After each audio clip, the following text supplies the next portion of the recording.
Watch Good News at 5 o'clock p.m.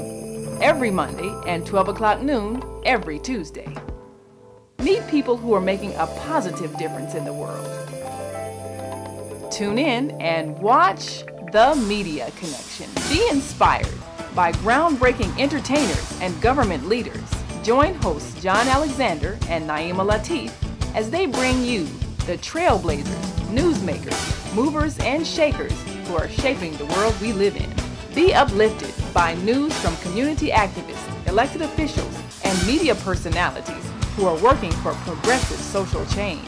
Be motivated by exciting personalities who are making a positive impact in the world of business, education, religion, and culture.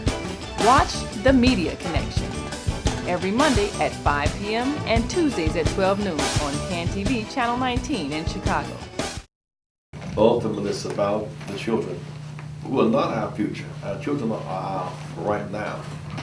We love them right now. We must provide for them right now. We must educate them right now. They must register and vote right now. They must dream right now. They must aspire right now. They must not self-destruct, not self-degrade right now. So they're not just our future, they are our right now. When they go to jail, they break our hearts right now. They go to college, they make us feel good about our investment in them right now.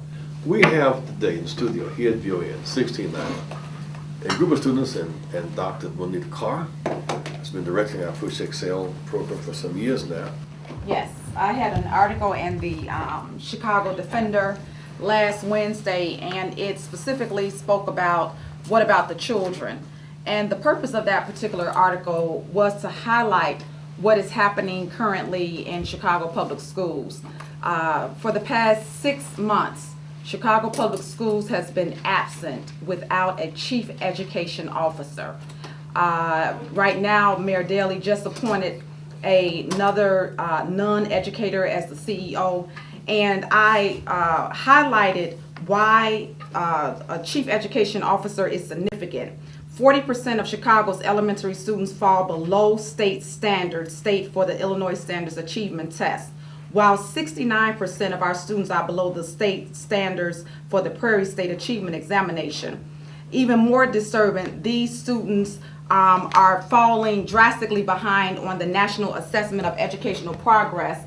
And so what that means is that when our Chicago Public School students graduate and go on to four-year institutions, only 6% of those students graduate. And you know, but the other side of this equation is that, as Dr. Benny Mays would say, a former president of Morehouse, if you're behind, run faster. That's right. Get up earlier and be more determined. We have a group of students here today. We have Julian Cook. Julian? Right here. Julian, where are you in school? I'm at Houghton College, about 60 miles outside of Buffalo, New York. I'm a sophomore there studying music and Bible. I'm double majoring. So. Well, what high school were you at here? Here I was at Jones College Prep. Jones College Prep. Jasmine, Winston, Jasmine? Yes. I go to school at University of Illinois, Urbana-Champaign. I'm a junior in civil engineering, and I went to high school in Milk Park. Go ahead. And last we have Zakiyya, Latif. Yes, hello, my name is Zakiyya, and I'm a senior at Loyola University Chicago studying anthropology, and I went to King College Prep as well. We will come back and talk a bit about what's happening to you at school. Got one more voice? Hello everyone, my name is Sierra Wallace. I'm a graduating senior at Howard University and I attended Whitney M. Young Magnet High School. Whitney M. Young Magnet. By the way, today we're going to serve several hundred people hot meals at Rainbow Push at 10:30 to 1. And students are going to help us serving. Because a part of our mission is not just to get a degree, but a degree in service. A degree in helping somebody, a degree in caring. You have to lift as you climb. The blessed of us must help the rest of us. How many of you are student loan debt? What's your student loan debt? Quickly, what's it? 30,000. 30, yours? It's about somewhere around 30,000. 30,000. I would say maybe 15,000. 15,000. Mine was about 20,000. What is amazing is that many of you graduate with a guaranteed debt without a guaranteed job. So we are fighting real hard to have a path with the student loan debt forgiveness. Because many youth graduate from college, have a degree, and then have to come back home and stay with their parents because they have no job and no place to go. And we want it. And that becomes a disincentive for you going to school in the first place. We want to remove that, but we need your mass action. And tell me a little about the impact of the, we have given away each year at Rainbow Push over 100 scholarships. And you're a scholarship recipient. Tell me about the impact of scholarship on you. What's it done for you? I'm ASHLI Nelson again. For me, the scholarship has provided opportunity. I've received a scholarship, various different amounts since 2006. And whether or not it helped me supplement for tuition costs, book costs, it helped me and was able to reduce the amount of loans that I did take out. Well, I guess for me, the scholarship definitely did help me to supplement, like you said, those book costs. The Loyola books are very expensive, and a lot of the time you buy books one year and then they get a new edition, and so you're not able to sell those books back, and so the cost every year rises. And so the scholarship definitely helped me with those book costs and other tuitions and fees as well. We give over 100 Push to Excel scholarships a year. I give them at the King Breakfast. This year will be January 17th, right, Bonita? Yes. This year the King Breakfast, January 17th. And then at the convention time in June, because we are convinced that that is a huge deal for us. I see so many of you have such talent but just can't afford to go.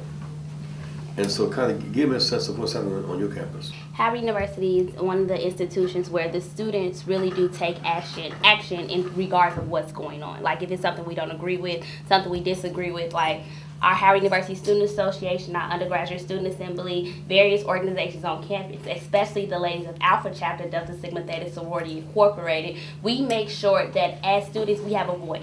And we reach out to the administration, we hold protests and rallies, and we discuss and take an active interest in regards to the legislation and things that are being passed at our universities regarding us. And we make sure that the students on campus are aware of what's going on at the university. What's the number one issue on your campuses today? Okay, the number one issue on Howard University's campus is our Carr, and basically we're having a situation in regards to the president, and he's trying to decide if certain programs and majors and things of that sort are beneficial to the university economically, and he's reaching out to the students to get, I guess, input and feedback from us in regards to what we feel is most important, because they're in the process of making major changes in regards to like the majors and things we have at Howard University, because they're trying to make it more research based now. Are you just like, is the war an issue on your campus, the war? Yes, actually some organizations are like holding programs discussing like the issues at war. One organization is having a program in regards to Soldier's Heart, and basically there are women soldiers. They aren't getting like their basic necessities, like things that women have in regards to like tampons, things like that, is not accessible to the women soldier. So what we're trying to do is like just collect things from the students on campus and like raise awareness so we can send these type of things to the women. You know what happened many years ago when there was a draft. Students on college campuses would be drafted, sometimes injured or killed, and therefore it made it a right now issue. Right now, since you don't have the draft, often those who go to college defer military and simply are detached from the war. But on your campus, is there any sense of the war issue? Because it's a big deal. Last year, there was a much bigger sense of that. Last year, Dr. Stanley Hauerwas, who's a theologian, as you know, came to our campus to speak on the humanity of war, also dealing with the Christian aspect of war, whether war is a very Christian ideal at all. And because I'm at a Christian college, a Christian liberal arts college, we had quite a bit of discussion about whether or not Christians should be pacifist or whether Christians should condone war in any front. It's interesting, one of the youth talking to Bob Herbert, and I cannot get this out of my consciousness, he said, I am a Christian and I'm a patriot, and I went to the war and I killed 3 people. Can I go to heaven? He was in real conflict about the war, and many of them, because they cannot resolve these conflicts, come back home very disturbed. Half of the men homeless are veterans, because they come back home in such desperate conditions. Many of them, I might add, college. A couple of the first prisoners of war, or were Miss Johnson, were college young people who could make it. Then there's the issue, of course, and we'll take a break about the issue, the impact on youth colleges of home foreclosures and the economy. Because if you leave the insulated environment of college and come back and don't find a job, then that's an issue. Is that an issue on your campus? Home foreclosures? My campus, not in particular. I think it will be a bigger issue as the cost of our school rises. It will probably become a bigger issue. And it is rising. Yes. We're going to take a break now and come back and talk a bit more about what's happening on your campus. We want to get a feel for it. What issues are like grabbing you? Because there must be something happening on your campuses, because we know that the impact of rising tuition is one of the big issues. The impact of home foreclosures is the big issue. And of course, in Britain, they've taken it to the streets because they cannot afford to go to college and they don't want to drop out because they can't afford it. So we can afford war, can we afford college? Yes and nay. Welcome, Reverend Jesse Jackson, 1690 WVON. This is Thanksgiving Day, a day of celebration. Big day for travel and family and food and fun and football. But we're so mindful of those today who cannot have any of that because they are deprived. They are 49 million Americans today who are in poverty. We sought for a long time to give away baskets of food, particularly turkeys on this day. And so many brought the turkeys back. They had no stove to cook the turkeys on a refrigerator to store them in. And so we serve hot meals. I'm glad these students here today are going to help us be servants today. What else are you doing like beyond the campus? Well, I'm a treasurer of the American Society of Civil Engineers on campus, and off campus, I'm a cheerleading coach to a neighboring school. It's called Shaw Middle School at Garnett-Patterson in Washington, D.C. And also, I feel that this is going to help me for the future because I want to start a nonprofit organization that helps young girls get better involved in engineering. And so I feel that working with these girls now is preparing me for the future later on. And that was CANISHA SEYMORE from Howard University. Yes, it Give was. your name and your school so people who listen can have a sense of who you are and what you're talking about. All right? This is Julian Cook here.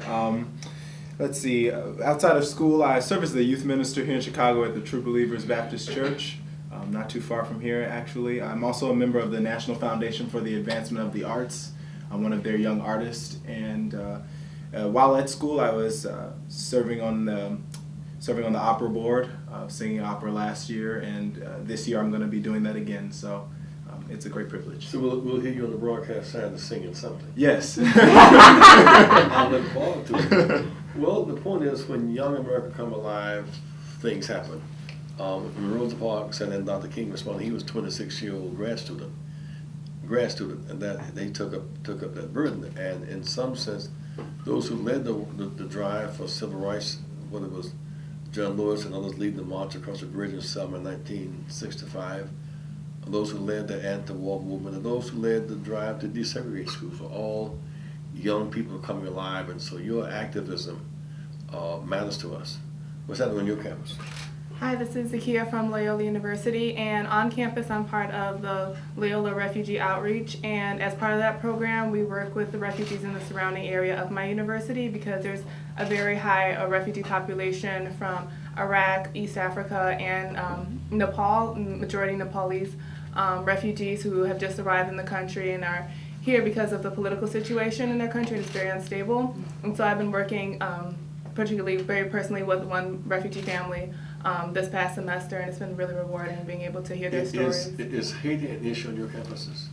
Haiti is definitely still an issue. I feel like it's kind of taking a back burner because there's been several other tragedies such as the flood in Pakistan, and so I feel like all these tragedies kind of put the past one on the back burner, even though I'm part of the African Student Alliance as well, and so that's really the focus of our organization at this moment because it is such a big issue still, and people don't realize how big of an impact. You can't let Haiti be last, the end, and first out, and be driven by what's important to the media, because after all, we're in Haiti's debt. I mean, Haiti is the creditor and we are the debtor. And the fact is, beyond the news flush after the hurricane, we've not, as a nation, adequately dealt with Haiti. There were several nations that promised to be big donors to Haiti, and including the U.S., they have not yet made the donation. And the argument is that the process would be so corrupt. Well, clean it up. In the meantime, another wind blew through Haiti, the wind of cholera, and more than 1,100 people have died, and more are dying. And Haiti is less than 100 miles from our shores, and on your campuses, you must be the vehicle. You cannot just depend upon what the networks say is the issue. You must help define the issue. The networks did not define civil rights as the issue. They did not define free Mandela in apartheid South Africa as the issue. We had to assume some responsibility to make the issue the issue. You might make one. I'm Ashley Nelson, so I attend DePaul, and I know there are a lot of organizations right now helping Haiti. I'm in the School of Public Service, and I know a few students are getting together to help rebuild art centers and extracurricular activities that the children had to look forward to before the storms and the hurricane. So I recently joined an organization that will be just sending clothes, and then a few public health students will be going over there to do case studies and assess the situation better. Well, there are two other things you guys to consider. One of them is long distance learning. Given today's high-tech and social media phenomena, students in Haiti who can't get here can in fact be learning through long distance learning. You can be the teacher. The other thing that can happen in addition to long distance, there are those who have finished who need to come to college. So fighting for external scholarships on your campus for Haitian students would be a big deal, because after all, right now, if you come here from Cuba, you are embraced, protected, subsidized, and sent to college. If you come here from Haiti, you're arrested or you're sent back. Even the fact that there are two sets of rules, one for Haitians, one for Cubans. Now, Cubans ought to have those rights, but Haitians should too. So you don't have to negate Cubans to affirm the Haitians, just affirm people who are desperate. Now, they use a little word trick that said those who come from Cuba are political refugees, those who come from Haiti are economic refugees. Now, that's just talking foolishness. It's just using language manipulation to not give Haitians the rights, the human rights that they deserve. So on your campuses, once you register and vote, that's a big step. But then content. How are you guys handling the rising cost of tuition on your campuses? My name is Aaron Saunders. I'm from Triton College. Currently, I've sit on student government, and for the last 2 years, we've been fighting to keep certain grants going, like the math grant as well as the Pell Grant. We organized several demonstrations in Springfield. I sat on the Illinois Community College Board, and one of the main things we've done is organizing people to understand that. What does that board do? ICCB, we pass a lot of legislation and articulation for community college students, because that's one of the biggest things, unlike the people around me currently, congratulations on universities, but economically, community college is one of the best and most viable options in order to get an education, continuing your education, or finishing a degree. A lot of us offer bachelor programs or joint master's degrees through other schools and universities on our home campus. And one of the biggest things we've made sure that people are aware of is two things. A, that economics and education still equate to good education. Although I may not pay $30,000 a year, I can definitely tell you the people I work with are definitely as competent as the professors we see from Harvard and whatnot, and we're able to keep on par. The other thing we were fighting for, we're big believers in order to help others, you have to rear and train your own. So getting people up to grasp with politics, voting, voters registration campaigns, also articulation is one of the biggest things we're fighting right now. And that means that once we graduate with our associate's degree, or if you have an accredited certificate program, whatever school you transfer to will accept that status automatically. Well, we should get beyond the sense of shame about community colleges. They are absolutely essential. Many students, suburban students, will go to 2 years as community college, and then 2 at the 4-year college, and they take their credits with them. Is to call the 2-and-2 program. It is cheaper. Plus, many students who come out who can't afford the 4-year college, they have the brains, don't have the wherewithal. Where is to get the degree to be an associate, to be a nurse? When you go to a hospital here, they get your blood drawn. It's mostly like someone came out of a city college. Embalmers, chefs, a whole range of skill sets provided at 2-year colleges, not provided at 4-year colleges. Many students will come out and will go to 4-year college and do not have the academic capacity to cut it.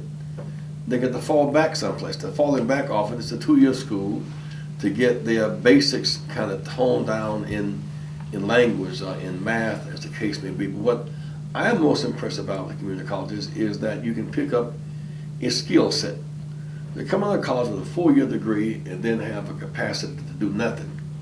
But I got a degree in nothingness, a degree in I can't sew, I can't cook, I can't be a plumber, I can't be a brick mason.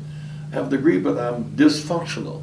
And so do not let anyone tell you that the 2-year colleges represent somehow a reflection on your capacity. Dr. Wayne Watkins, now president of Chicago State, went to a 2-year college first here in Chicago.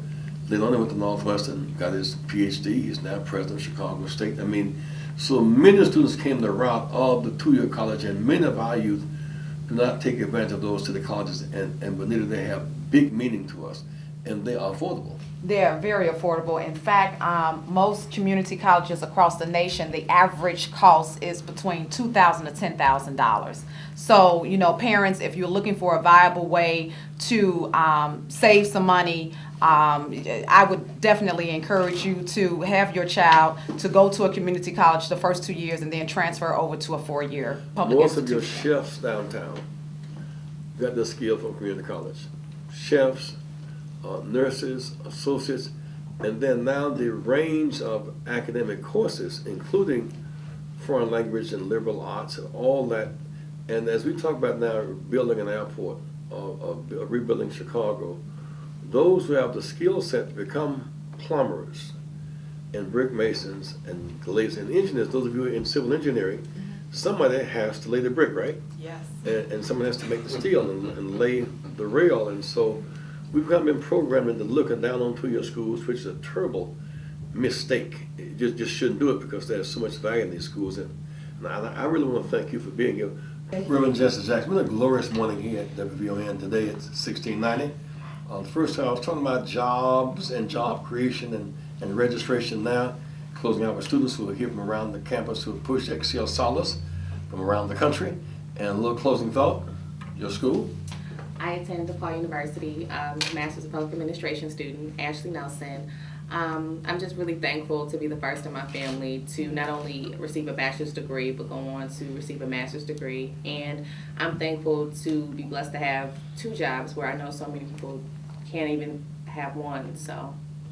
What a great breakthrough. Jasmine Winston, junior in civil engineering at Urbana-Champaign, well, University of Illinois at Urbana-Champaign.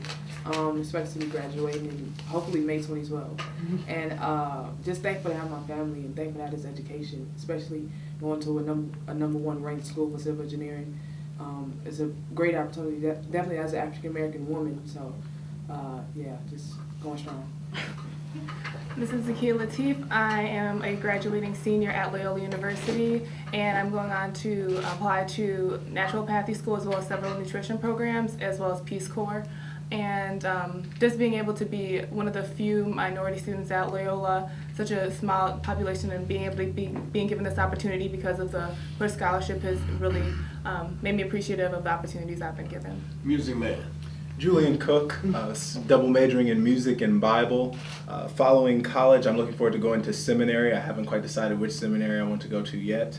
Possibly performance school as well. So looking forward to that. I'm thankful this morning, especially for PUSH, just because of the hope that it brings to many students and the self-empowerment that it brings to so many people around the world. Are you going to sing something for us on the broadcast Saturday? I wouldn't mind, actually. I'm here till Sunday. So. You must. That's a deal? That's a deal. You got it. Hello, I'm CANISHA SEYMORE. I'm a junior civil engineering major from Howard. I'm a Motorola scholar, and I plan to graduate in May 2012. I'm on track for graduating on time, and I plan to get a PhD and a certification as a professional engineer. Wow. Aaron Saunders from Triton College, dual major in marketing as well as theater. Looking to graduate with 2 associate's degrees this spring. I look forward to continuing my education with my bachelorette. I'm also looking forward to opening my own theater company in about 3 years to bring arts. Inspired by your dad, Steve. Hello everyone, my name is Sierra Wallace, graduating senior, lead communications major from Howard University. After Howard, I plan to attend law school. And I just want to encourage everyone to remember those that paved the way for our generation and to always give back and provide opportunities for others as well. That way the next generation can also excel. We owe it to ourselves and our community. Thank you. Carr, where did you get your PhD? I attended the University of Illinois in Champaign-Urbana. That's where I earned my bachelor's in speech communications. And then I earned my master's in industrial and labor relations at the University of Massachusetts at Amherst. And a professor saw something in me that I didn't see in myself.